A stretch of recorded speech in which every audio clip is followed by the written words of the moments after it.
नमस्कार, मैं हूं जितेंद्र दीक्षित। पश्चिम बंगाल की मुख्यमंत्री ममता बनर्जी को देश का प्रधानमंत्री बनना है।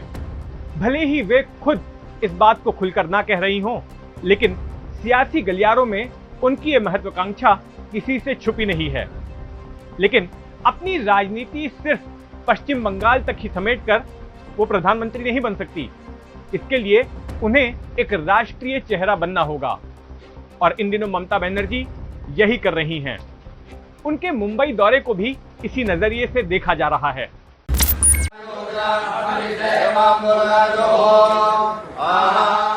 मंगलवार की शाम ममता बनर्जी जब मुंबई हवाई अड्डे पर लैंड हुई तो सबसे पहले पहुंची मशहूर सिद्धिविनायक मंदिर में। गणेश जी विघ्नहर्ता हैं और बनर्जी ने अपने सियासी सफर में आ रहे विघ्नों को हटाने की मांग गणपति बाप्पा से जरूर की होगी। सिद्धिविनायक मंदिर के बाद उनका अगला पड़ाव था गिरगांव चौपाटी पर। सिद्धिविनायक मंदिर के बाद उनका अगला पड़ाव था गिरगांव चौपाटी पर बनाया गया शहीद स्मारक, जहां उन्होंने 26 नवंबर 2008 के हमले में शहीद हुए पुलिसकर्मी तुकाराम ओंबले को श्रद्धांजलि दी। पहले सिद्धिविनायक मंदिर, फिर शहीद स्मारक। सियासी गलियारों में ममता बनर्जी का इन दोनों ही जगहों पर जाना एक इमेज बिल्डिंग एक्सरसाइज के तौर पर देखा जा रहा है। बीजेपी हमेशा से बनर्जी पर मुस्लिम तुष्टीकरण का आरोप लगाते आई है, जिसका जवाब देने के लिए वे मंदिर चली गईं। बीजेपी उन पर राष्ट्र विरोधी ताकतों का समर्थन करने का भी आरोप लगा चुकी है, जिसका जवाब देने के लिए ममता ने आतंकी हमले में शहीद सिपाही के स्मारक पर जाना चुना। मुंबई पहुंचकर ममता ने जय मराठा जय बांग्ला का नारा दिया, जिसे भी सियासी चश्मे से देखा जा रहा है। जय मराठा एंड जय बांग्ला। मुंबई आकर ममता बनर्जी शिवसेना के अध्यक्ष और राज्य के मुख्यमंत्री उद्धव ठाकरे से मिलना चाहती थी, लेकिन बीमारी के कारण ठाकरे अस्पताल में भर्ती हैं, इसलिए उनके साथ ममता की मुलाकात नहीं हो सकी। ठाकरे के बेटे और महाराष्ट्र सरकार के मंत्री आदित्य ने शिवसेना सांसद संजय राउत के साथ उनसे मुलाकात की। करीब आधे घंटे तक चली मुलाकात में सियासी चर्चा भी हुई। बीते 2 सालों से शिवसेना लगातार ममता बनर्जी के समर्थन में बोलते आई है। पश्चिम बंगाल विधानसभा चुनाव में जीत के बाद उन्हें सामना में बंगाल की शेरनी कहकर संबोधित किया जाता है।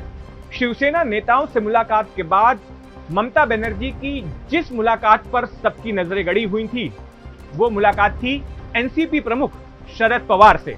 बुधवार के दिन बनर्जी ने पवार के घर जाकर उनसे मुलाकात की।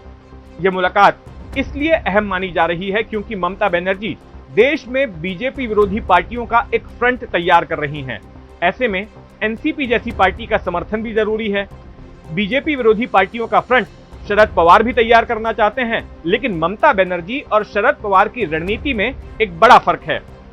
ममता बनर्जी विपक्ष का जो फ्रंट खड़ा करना चाहती हैं, उसमें कांग्रेस नहीं है, जबकि साल 2019 में जब महाराष्ट्र में महाविकास आघाड़ी की सरकार बनी, तब शरद पवार ने कहा था कि इसी पैटर्न का गैर बीजेपी पार्टियों का गठबंधन राष्ट्रीय स्तर पर भी होना चाहिए। महाराष्ट्र के सत्तारूढ़ गठबंधन में शिवसेना एनसीपी के साथ कांग्रेस भी शामिल है। पवार और बनर्जी में मतभेद कांग्रेस को लेकर है।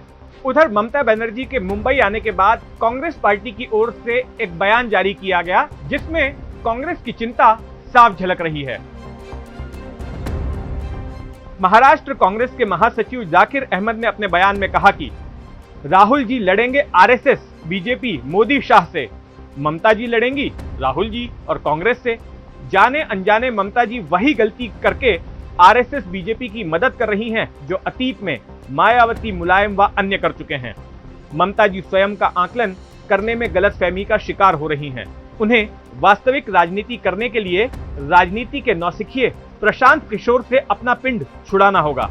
यहाँ कांग्रेस की चिंता लाजमी नजर आती है।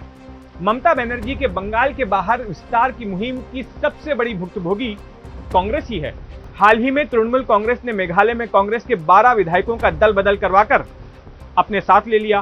गोवा में कांग्रेस के दिग्गज नेता लुझिनो फ्लैरियो को साथ लेकर ममता बनर्जी ने उन्हें सांसद बना दिया। हरियाणा और उत्तर प्रदेश के भी कुछ कांग्रेसी नेताओं को हाल ही में तृणमूल कांग्रेस में शामिल किया गया है। कुल मिलाकर तृणमूल कांग्रेस बंगाल के बाहर विस्तार में जुटी हुई है और ममता बनर्जी बड़े ही आक्रामक ढंग से इस मुहिम की अगुवाई कर रही हैं।